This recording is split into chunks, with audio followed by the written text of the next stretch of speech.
করি আপনারা সবাই খুব খুব ভালো আছেন, সুস্থ আছেন, আর আমিও ভালো আছি এবং সুস্থ আছি। আর আজকে হচ্ছে শুক্রবার, আর এখন বাজে হচ্ছে 10টা 20। এই সময় থেকেই ব্লগটা শুরু করে দিলাম। ছেলে হাজব্যান্ড সবাই বেরিয়ে পড়লো। ছেলে তো অবশ্য অনেক সকালেই বেরিয়েছে, হাজব্যান্ডও বেরিয়ে পড়লো।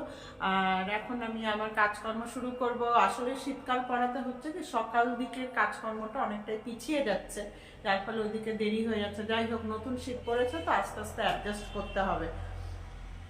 সকালের দিকটা ঠান্ডা লাগে, তারপরে হয়তো ঠান্ডা লাগে না। তো কিছু কাপড় ধুলাম, সেই কাপড়গুলোই মেলতে যাব। আর রান্না বান্না তো তারপরে বসাবো।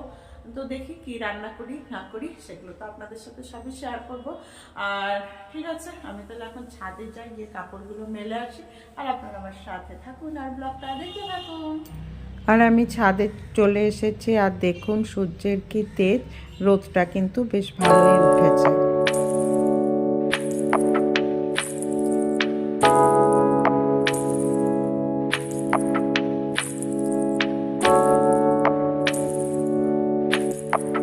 ছাদে যে গেলাম, কাপড় মেলতে প্রচন্ড রোদ, মানে ছাদে গেলে মনে হচ্ছে না যে শীতকাল, গরমে দাঁড়ানো যাচ্ছিল না।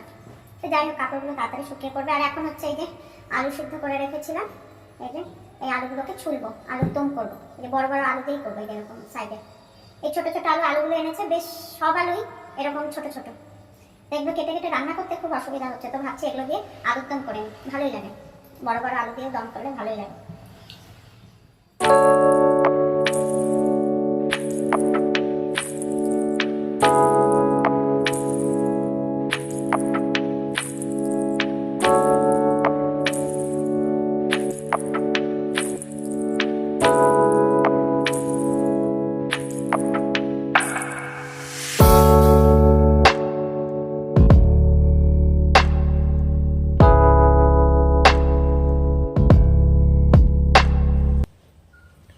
আর এই যে আজকে বেশি কিছু বাজার করিনি।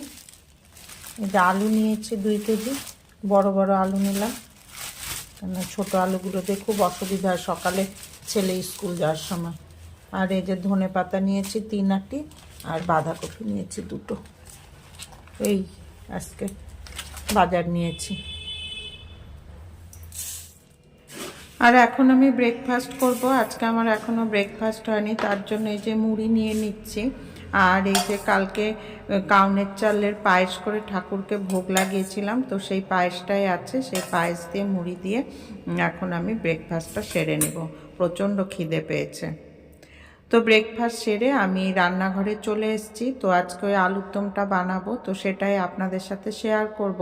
তো তার জন্য আমি কড়াইতে তেল দিয়ে দিলাম, তেল দিয়ে তার মধ্যে আমি গোটা গরম মশলা দিয়ে, তার মধ্যে আমি গোটাই সমস্ত জিনিসগুলো দিয়ে দিচ্ছি, যেমন টমেটো, পেঁয়াজ, ক্যাপসিকামগুলোকে তাও 4 টুকরো করে নিয়েছি, গোটা কাঁচা লঙ্কা, সমস্ত কিছু দিয়ে দিচ্ছি। তার মধ্যে কিছু আদাও কুচো করে দিয়ে দিলাম।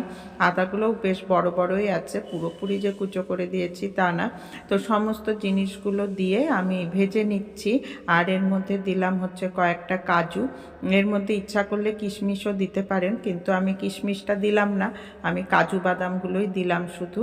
আর এখন আমি এই সমস্ত জিনিসগুলো বেশ ভালো করে ভেজে নিব। দেখুন বেশ লাল হয়ে গিয়েছে, আর বেশ নরমও হয়ে গিয়েছে, ভাজাটা মোটামুটি হয়ে গিয়েছে। এখন আমি এগুলোকে একটা মিক্সি জারের মধ্যে নিয়ে নিচ্ছি। এগুলোকে আমি এখন একটা পেস্ট তৈরি করব। এই যে দেখুন আমি মিক্সি জারের মধ্যে নিয়ে নিয়েছি। এখন এই সমস্ত জিনিসগুলো দিয়ে একটা পেস্ট তৈরি করব। আর এই যে আলুগুলোও আমার সেদ্ধ হয়ে গিয়েছে, আমার ছুলে রাখাও হয়ে গিয়েছে। তো এখন আলুগুলোকে আমি আটা চামচ দিয়ে একটু ফুটো ফুটো করে নিচ্ছি। তার কারণ হচ্ছে তার লবণ, হলুদ, মশলা সমস্ত কিছু আলুগুলোর ভিতরে ঢুকবে। সাধারণত আলুর দমে দেখা যায় কি যে আলুগুলো পানসা লাগে, কিন্তু যদি এরকম করে দেওয়া যায় তাহলে কিন্তু আলুগুলোও বেশ সুন্দর লাগে খেতে। তো আমি আবার তেল দিলাম, তেলের মধ্যে একটু লবণ হলুদ দিয়ে দিলাম, দিয়ে আমি ওর মধ্যে হচ্ছে আলুগুলোকে ভেজে নেব। তো আমি আলুগুলোর মধ্যেও ইচ্ছা করলে লবণ হলুদ মাখাতে পারতাম, কিন্তু এতে ভাজতে গেলে অসুবিধা হয়। কিন্তু গরম তেলের মধ্যে যদি এভাবে লবণ হলুদ দিয়ে দিই তাহলে কিন্তু আলু সেদ্ধগুলো কড়াইয়ের সাথে লাগেও না এবং ভাজাটাও খুব সুন্দর হয়। এই যে দেখুন আমি কি সুন্দর করে স্মুথলি আলুগুলোকে ভেজে নিচ্ছি। তো আমার আলু ভাজাও মোটামুটি হয়ে গেল। এইভাবেই আমি সমস্ত আলু একে একে ভেজে নিব। আর বন্ধুরা, আমার ভিডিওটা বা আমার এই ব্লগটা যদি ভালো লেগে থাকে অবশ্যই কিন্তু একটা লাইক দিবেন। আপনাদের লাইক পেলে কিন্তু আমাদের ভিডিও করার উৎসাহটাও অনেকটাই জেগে ওঠে।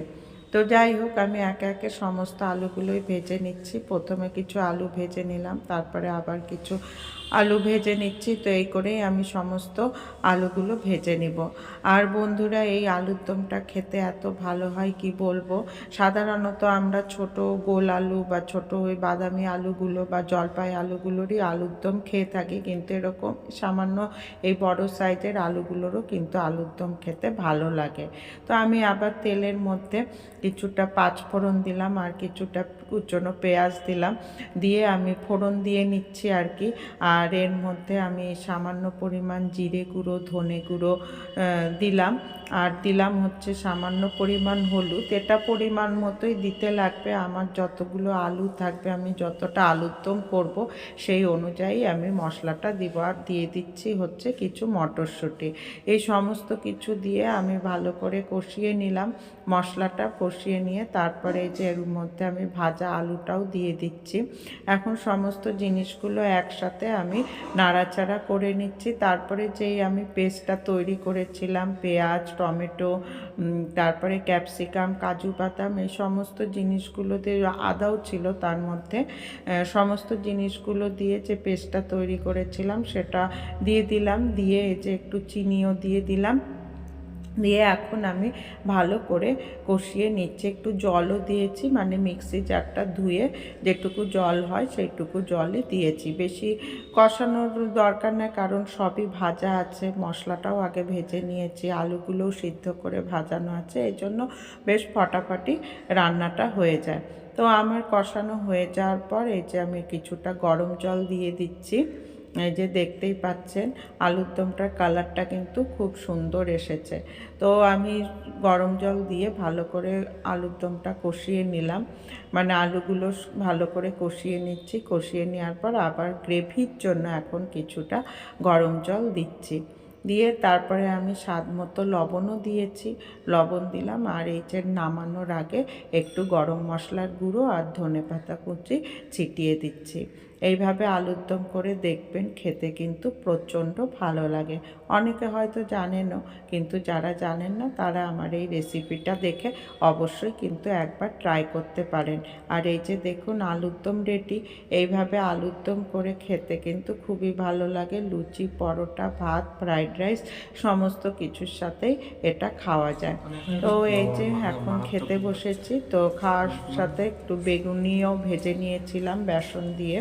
তো বেগুনি, আলুর দম ভেজেছি। আর এই যে এদিকে কিছু আলু ভাজা ছিল।